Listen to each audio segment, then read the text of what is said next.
El escritor William Ospina sostiene que Colombia tiene el deber de darle un horizonte de dignidad a los millones de excluidos que están reclamando por fin lo que les corresponde. Sobre esta crisis, la rancia política, las deudas históricas del Estado y esta primavera de la juventud en las calles, habló con Juan David Laverde.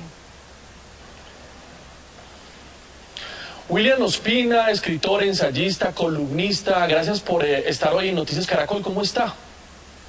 Muchas gracias por la invitación, muy bien. William, en sus últimas columnas en El Espectador, usted ha criticado muy duramente la respuesta de la policía a la protesta social. Dice usted, y lo cito textualmente, en toda conmoción social arden llantas y vuelan vidrios, pero es criminal que las Fuerzas Armadas salgan a darle bala al pueblo que les paga el sueldo. ¿Qué explica este estallido social que hoy contabiliza cuando menos más de 40 civiles muertos? Bueno, yo creo que es una explosión que se venía gestando desde hace mucho tiempo y ni siquiera se le puede atribuir plenamente a la pandemia, aunque mucho ha contribuido la pandemia a ella, porque ya antes de la pandemia veíamos marchas, manifestaciones, impaciencia social, porque Colombia lleva mucho tiempo aplazando unas reformas históricas que permitan que la mayoría de la población viva en condiciones mínimas de dignidad y pues eso no puede durar para siempre.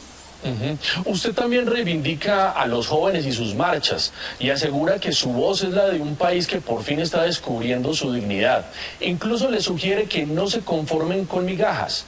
Ya se cayó el ministro de Hacienda Alberto Carrasquilla, ya se cayó la reforma tributaria y también se hundió la reforma a la salud. ¿Hasta dónde deben ir las protestas para que esta juventud no se conforme con migajas, William?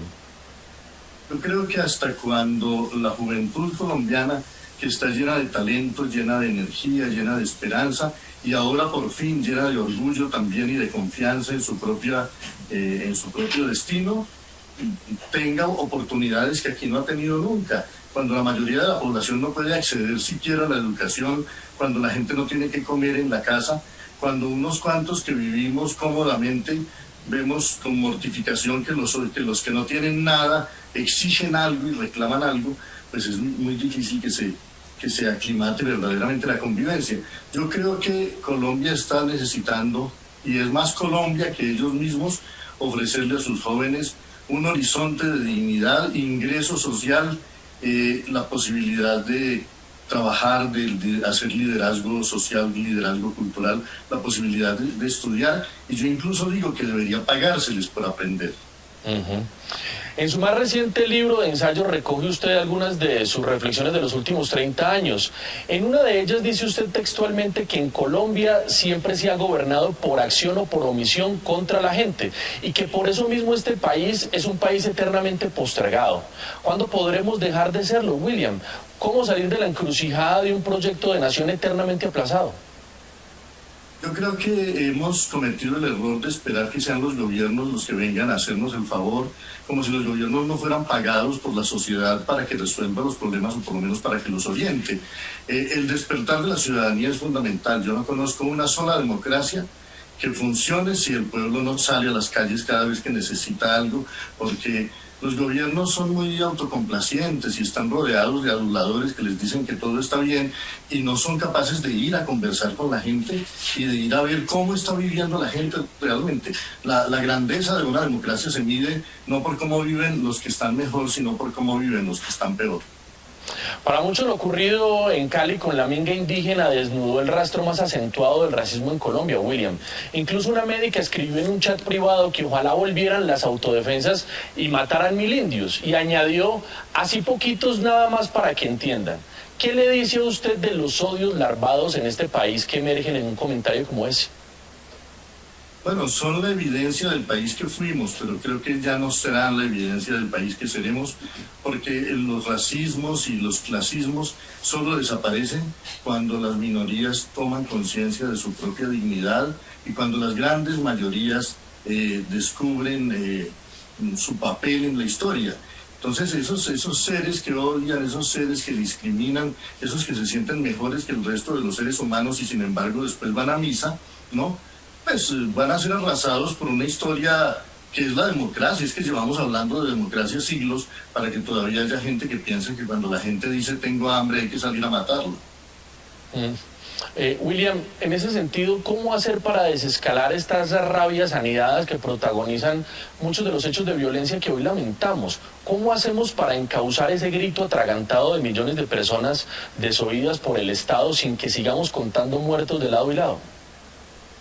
Yo creo que los gobiernos tienen que aprender a oír a la gente. Yo pienso que es porque los gobiernos no escuchan a tiempo el clamor de la gente, por lo que después de miles de muertos tienen que sentarse a conversar con masacradores y con secuestradores, ¿no? Si aprendieran a dialogar con la gente y a escucharla con humildad, con respeto, porque es como decía Walt Whitman, la democracia es ese régimen donde no es la gente la que se inclina ante el presidente, sino el presidente el que se inclina ante la gente.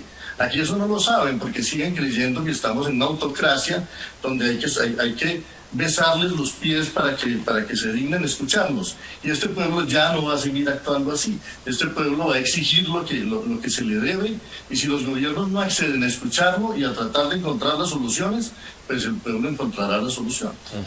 William, dice usted que más importante que detener o matar criminales es impedir que surjan, y que por eso conviene pensar de cuando en cuando cuántos crímenes no habrá cometido la sociedad sobre un ser humano convertido en criminal. ¿Cómo salir de estos ciclos de violencia reproducidos en un país sin oportunidades, sin empleo, con hambre y en medio de una pandemia? Bueno, yo creo que la sociedad está encontrando el camino. La sociedad está descubriendo que hay que volver a encontrarse. Creemos que llevamos un año encerrados. Yo creo que llevamos como un siglo encerrados, porque aquí son muy pocos los que toman las decisiones, y porque las decisiones no se toman pensando en la gente, ¿no? En Francia se organiza la economía pensando en qué va a comer cada francés. Aquí se organiza la economía pensando qué necesitan en Estados Unidos, qué necesitan en España, qué necesitan en Francia. Primero produjimos oro porque España lo necesitaba, después esmeraldas y después hacíamos café. Ni siquiera producíamos café no porque nosotros lo consumiéramos, sino porque había un gran mercado mundial para el café. Y eso hizo que termináramos produciendo marihuana y cocaína, que es lo que consumen los grandes centros de poder en el mundo.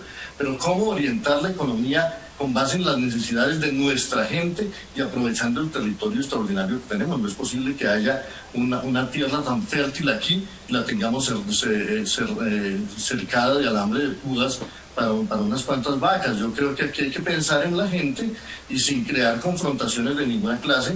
Todo el mundo tiene que saber que la tierra tiene que producir para todos. Finalmente, William, en uno de sus ensayos usted señala que la indiferencia es el principal mal de nuestra nación, porque si nadie se identifica con el otro es imposible elaborar un destino común. Quizá por eso concluye usted que este es un país que tolera hasta los crímenes más graves, porque al final del día, si esos crímenes no me afectan, a mí tampoco me importan mucho.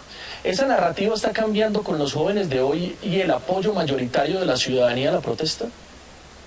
Yo creo que sí. Yo creo que estamos descubriendo que no podemos seguir en esa pasividad. Esa pasividad ha sido nuestra condena. A mí, yo he repetido muchas veces, pero me gusta volver a repetir que lo malo que tiene una sociedad colombiana no es que tenga narcotraficantes, ni políticos corruptos, ni guerrillas, ni paramilitares, sino que no tenga una ciudadanía capaz de ponerle freno a todo eso, siendo capaz de unirse, siendo capaz de aliarse y siendo capaz de confraternizar. Aquí la política solo nos ha enseñado a odiar. Yo crecí en la violencia de los años 50, cuando medio país tenía que odiar al otro medio, y he seguido viendo cómo los políticos pescan en río revuelto, haciendo que medio país tenga que estar odiando siempre al otro medio. Eso tiene que cambiar, y creo que está cambiando. Creo que estamos aprendiendo a que si nos unimos y nos miramos como conciudadanos y fraternizamos, seremos invencibles. Todo se puede hacer, y todo se puede hacer en paz y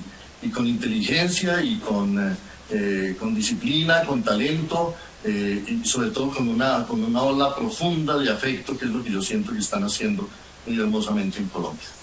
Es la voz de los jóvenes en las calles. Muchísimas gracias por esta entrevista, William. Un gusto haber hablado con usted en Noticias Caracol.